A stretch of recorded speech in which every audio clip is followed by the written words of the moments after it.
Nampak je ikan, korang terus bawa keluar macam ni. Zap macam ni.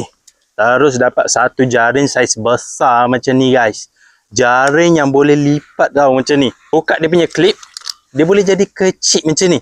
Bila nak guna, saiz besar tau guys. Tutup, nak guna, rentak balik macam ni. Saiz dia kecil, bila simpan dalam beg, memang jimat space. Yang ni sauk ikan yang sangat-sangat genius. Siapa yang cipta benda ni, pasti seorang yang sangat genius. Tapi saiz dia kecil macam ni kan. Bila nak sauk ikan dekat-dekat, boleh lah.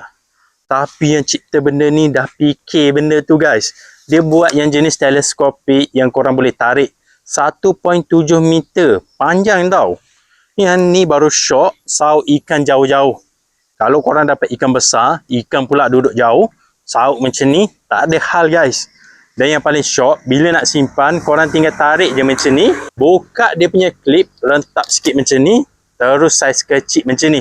Untuk simpan dalam beg, tinggal masukkan je macam ni. Terus boleh bawa mana-mana. Kalau korang ada set macam ni, lepas ni nak pergi mancing mana-mana pun mudah. Lagi-lagi kalau korang mancing, pakai basikal. Letak je macam ni, kayuh basikal. Bila jumpa je spot mancing, korang terus keluarkan macam ni. Zak macam ni. Design dia ni very genius. Yang ni saya letak dekat beg kuning. Kalau korang nak grab cepat guys. Sebab design macam ni selalu sold out tau. Grab sekarang guys.